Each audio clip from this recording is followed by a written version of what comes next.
ஊடக அறத்தோடு செயல்பட்டு வரும் நியூஸ் ஃபோக்கஸ் தமிழ் சேனலை சப்ஸ்கிரைப் செய்து ஆதரியுங்கள்.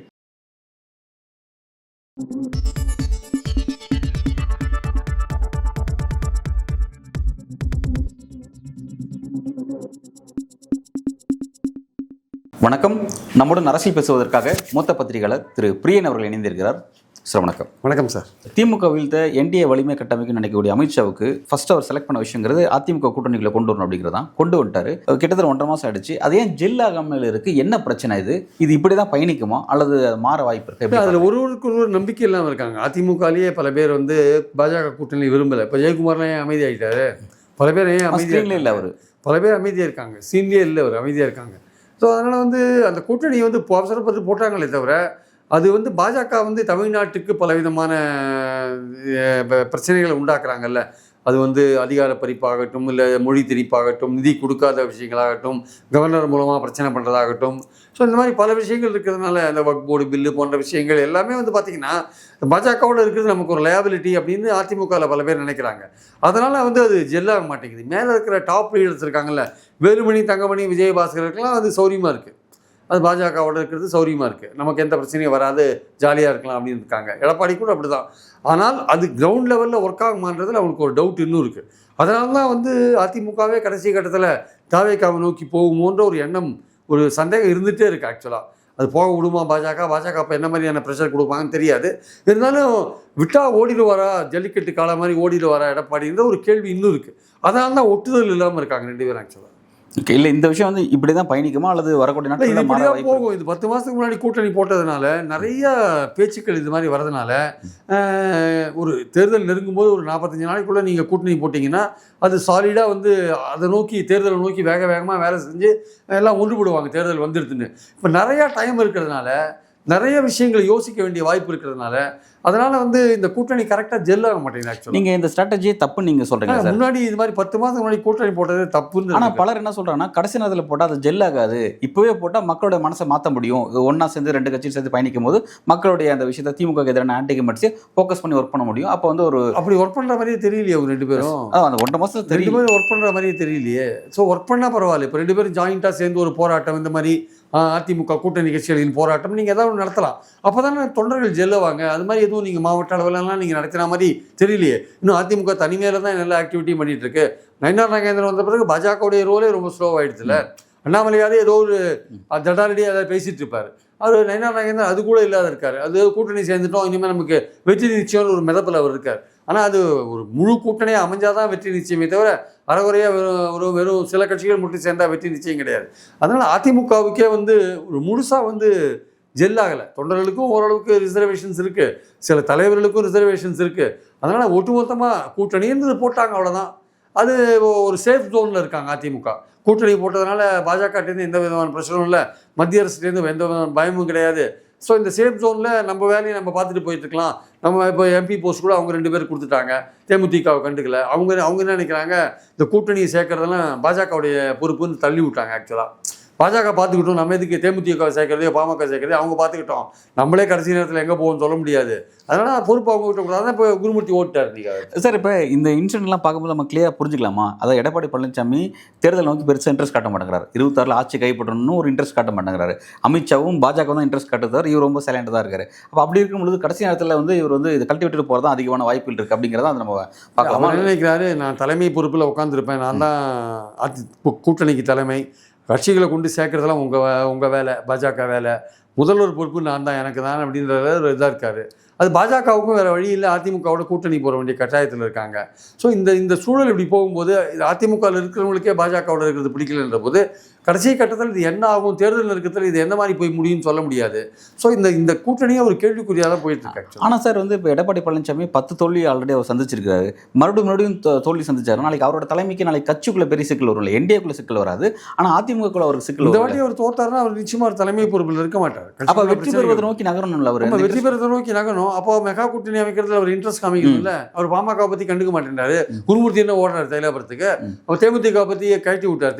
தேமுதிக வாக்கு குறைவு இருந்தாலும் கொஞ்சம் கூட வச்சுக்கிட்டா ஒரு பிம்பம் கிடைக்கும். அதாங்க அவர் கழிச்சு விட்டார்ல, கொடுக்கல. அவங்க என்ன சொல்லிட்டாங்க, இனிமேல் ஜனவரியில் தீர்மானிப்பேன்னு சொல்லிட்டு அவங்க போயிட்டாங்க. அவங்க இவருக்கு வந்து இன்ட்ரெஸ்ட் இல்லை, இந்த கூட்டணியை கட்டமைக்கிற பொறுப்பை பாஜக எடுத்துக்கிட்டோன்னு முடிவு பண்ணிட்டு இவர் வேலையை பார்த்துட்டு இருக்கார். தன் தலைமைக்கு எந்த ஆபத்தும் வரக்கூடாது, தான் வந்து தலைமை பொறுப்பு இருக்கணும், தான் வந்து முதன்மை சக்தியாக இருக்கணும் அப்படின்னு அவர் நினைக்கிறார். இந்த கூட்டணியில் நான் தான் தலைமைக்கு பொறுப்பு அப்படின்னு அவர் நினைக்கிறாரு.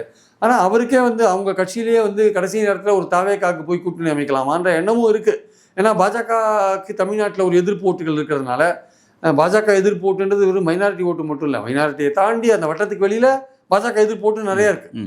இந்துக்கள்லேயே கூட பாஜக எதிர்க்கிறவங்க நிறைய பேர் இருப்பாங்க. பல்வேறு மட்டங்களில் பாஜக எதிர்க்கிறவங்க மைனாரிட்டி தவிர ஒரு பெரிய ஓட் பேங்க் இருக்குது. அதனால் அந்த ஓட் பேங்க்கெல்லாம் திமுகவுக்கு போகிறதுனால நம்ம தாவேக்காவோட போயிட்டா ஒருவேளை மைனாரிட்டி ஓட்டும் சேர்த்து வாங்கலாம். தாவேக்காவுக்கு இருக்கிற செல்வாக்கை பயன்படுத்தி நம்ம வந்து அதிகாரத்தில் பங்குன்றது அங்கே வந்து பிரச்சனையாக இருக்குது. தாவேக்காவோட போகிறதுல வந்து அதிகாரத்தில் பங்கு தான், அதுதான் பிரச்சனையாக இருக்குது. அந்த பிரச்சனைக்கு தீர்வு கண்டாங்கன்னா அங்கே அதில் போய் சேர்ந்துருவாங்க. ஸோ அது வரையும் போட்டோம், இந்த பாலிடிக்ஸ் இப்படியே போட்டோம், நம்ம வேலையை பார்த்து நம்ம போயிட்டுருக்கலாம்.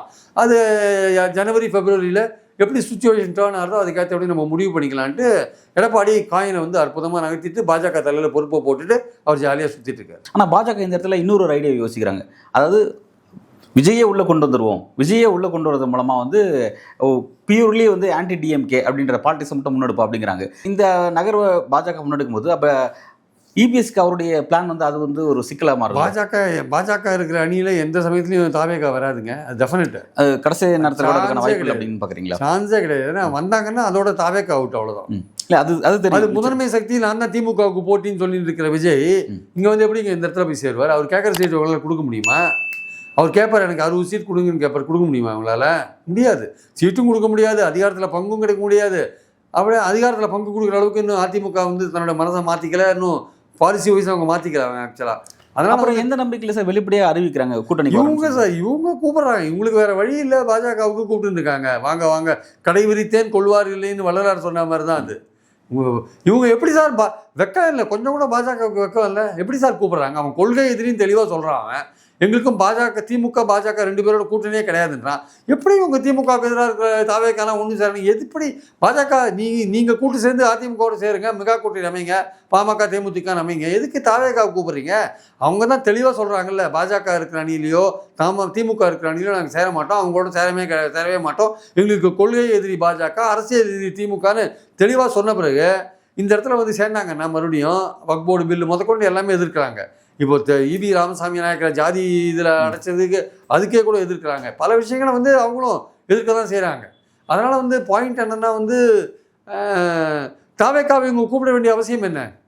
அதாவது அரசியலில் வந்து கொஞ்சமாவது அடிப்படையான கொஞ்சம் நேர்மை இருக்கணும் சார். உங்களுக்கு நேர் எதிராக கொள்கை எதிரி நம்ம சொல்லிட்டு இருக்கான், அவனை போய் கூப்பிட்றீங்க, உங்களுக்கு வெக்கமா இல்லையா? உங்களுக்கு அதிமுகவாவது கொஞ்சம் ஓரளவுக்கு சாஃப்ட் இந்துத்துவ கடைபிடிக்கிறாங்க, நீங்கள் கூப்பிட்டா பரவாயில்ல. தேமுதிக பாமக கூட ஓரளவுக்கு ஜாதி அடிப்படையில் சரி ஏதோ ஒரு சேர்ந்துக்கிறாங்க. அவன் கொள்கை எதிரின்றான், ஐடியாலஜிக்கலாக எனக்கு நீ எதிரின்னு சொல்கிறான், அவனை போய் கூப்பிட்றீங்களே.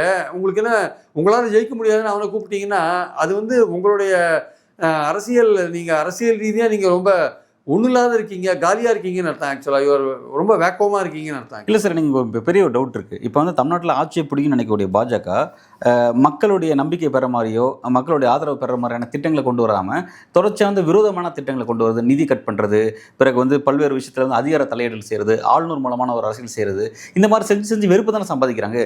அப்போ மக்களுடைய ஆதரவு பெறணும், ஆட்சியை கைப்பற்றணும் அப்படின்னா பாசிட்டிவ் சைன்ஸ் நோக்கி நகரம் இல்லை, நகராமல் ஏன் வந்து இந்த மாதிரி முயற்சி பெற்றோம்? அதை கூட்டணி கணக்கில் மட்டும் தான் போகிறாங்களே தவிர திட்டங்கள் சார்ந்த எந்த கணக்கு போட அவங்க கூட்டணி சேர்ந்தா வெற்றி பெற்றுலாம் நினைக்கிறாங்க. ஆனால் அவங்களுடைய செயல்பாடுகளே வந்து மக்கள்கிட்ட வந்து ஒரு எதிர்ப்பை உருவாக்கி இருக்குன்றதை உணர மாட்டேங்கிறாங்க. அதுதான் அதிமுக வந்து கூட்டணி சேர்ந்துட்டாங்களே தவிர இந்த பாஜக செய்கிற பல செயல்பாடுகள் அவங்களுக்கு ரொம்ப சங்கடமாக இருக்குது. அதுதான் அதிமுக வந்து சைலண்டாக இருக்கிறதுக்கு காரணம் என்னென்னா, இந்த பாஜகவுடைய பல நடவடிக்கைகள், அது வந்து தங்க நகை விஷயங்களாகட்டும், இல்லை அடகு வைக்கிற விஷயங்களாகட்டும், இல்லை வக்ஃப் போர்டு பில்லாகட்டும், எல்லாத்துலேயுமே வந்து பார்த்திங்கன்னா நிதி கொடுக்காத இருக்கிற விஷயங்களாகட்டும். ஸோ பல விஷயங்களில் வந்து இப்போ அதிமுக பாஜகவோட சேர்ந்தா ஏன் தமிழ்நாட்டுக்கு நிதி கொடுக்காத இருக்காங்க, நீங்கள் அது கூட போய் சேர்றீங்களேன்னு கேட்பாங்கல்ல.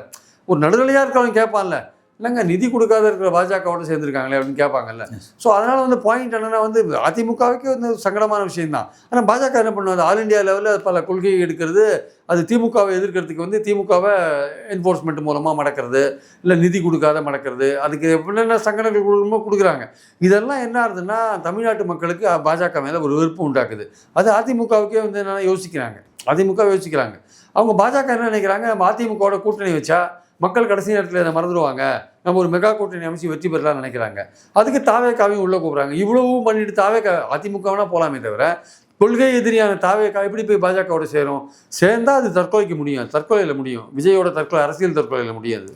நல்லது சார். இப்போ வந்து அந்த கூட்டணி என்டிஏ பலவீனப்படுத்தினா தான் திமுகவோட வெற்றி அப்படிங்கிறது இருக்கும் பொழுது, தேமுதிக பொறுத்த வரைக்கும் திமுக கூட்டணி ஸ்டாலினோட முடிவு என்னவா இருக்குது? தேமுதிக விஷயத்தில் அவர் என்ன கை நடத்துறாருன்னு பார்க்குறேன். தேமுதிக பொறுத்த மட்டும் அவங்க வந்து பிரேமலதாவை பொறுத்த மட்டும் அவங்க வந்து திமுகவோட சாஃப்டாக தான் போயிட்டாங்க. இப்போ சாஃப்டாக தான் இருக்காங்க. டாஸ்மாக் ஊழலை பற்றிலாம் பேசுறது இல்லை அவங்க. அதிகம் மற்றவங்க மாதிரிலாம் அவங்க பேசுறது இல்லை. இப்போ விஜயகாந்துக்கு தீர்மானம் போட்டதை ஆதரிச்சாங்க. கருணாநிதியை பற்றி பிரமாணமாக ட்விட்டு போட்டாங்க அவங்க. இருந்தாலும் மறைந்தாலும் பேர் சொல்ல வேண்டும்லாம் போட்டாங்க. அது என்னென்னா காரணம் என்னன்னா இவங்க எம்பி போஸ்ட் கொடுக்கல இல்லையா? ஸோ எங்களுக்கு ஒரு ஆப்ஷன் இருக்குது அப்படின்னு காமிக்கிறதுக்கான ஒரு விஷயம். திமுகலையும் என்ன நினைக்கிறாங்க, தேமுதிக வந்து சேர்த்துக்கிறத பற்றி ஒரு யோசனை இருக்குது. அப்போ அவங்களுக்கு இருக்கிற ஒரே கன்ஸ்ட்ரைன்ட் என்னென்னா, கஷ்டம் என்னென்னா என்ன இடங்களை கொடுக்கறது. ஏற்கனவே திமுக கூட்டணி கட்சிகளில் இருக்கிறவங்களே நிறைய இடங்கள் கேட்குற மாதிரியான ஒரு ஐடியா இருக்கும்போது தேமுதிக வந்தால் நமக்கு இடம் கொடுக்கறதுக்கு இருக்குமான்றது ஒரு பிரச்சனையாக இருக்குது. அதனால் அவங்க யோசிச்சுட்டு இருக்காங்களே தவிர அவங்க வந்து ஒரேடியாக இவங்களை ரிஜெக்ட் பண்ணலை. அவங்களும் கதவை திறந்து வச்சுருக்காங்க. கடைசி நேரத்தில் வந்து என்டிஏ கூட்டணியை பலவீனப்படுத்தணும் அப்படின்னா தேமுதிக உள்ளே இழுத்து இடங்கள் கொடுக்கறதுக்கு தயங்க மாட்டாங்க. அதுக்கான ஒரு பேச்சுவார்த்தையும் ஒரு பக்கம் போயிட்டு இல்லை. இப்போ அந்த மாதிரியான விஷயத்தை அமித்ஷா ஃபாஸ்ட்டாக இருக்காரு. அவரோட ஸ்டாலின் ஃபாஸ்ட்டாக இருந்தால் தான் அது பாசிபிள், அப்படி தானே? இல்லை, அமித்ஷா வந்து இந்த விஷயத்தில் தேமுதிக வந்து ரொம்ப அவங்க ப்ரெஷர் பாமக மாதிரி தேமுதிகட்ட அவங்க ரொம்ப ப்ரெஷர் பண்ணுவாங்களா சொல்ல முடியாது. பட் ஆனால் வந்து அவங்களால ஒரு எம்பி போஸ்ட் கொடுக்க முடியுமா?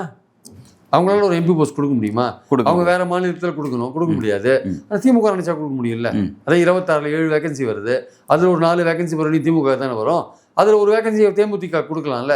அந்த அண்டர்ஸ்டாண்டிங்கில் போனாங்கன்னா சொல்ல முடியாது. அதாவது திமுக கூட்டணியில் இருக்கிற மற்ற கட்சிகளும் கேட்பாங்கன்றது வேற விஷயம். ஆனால் அது மட்டுமே இது இல்லை. தேமுதிகவுக்கு வேற ஏதோ வகையில் அவங்க கேட்குற சீட்டை கொடுக்கறதுக்கு அவங்கக்கிட்ட சீட்டு தற்சமே இல்லை.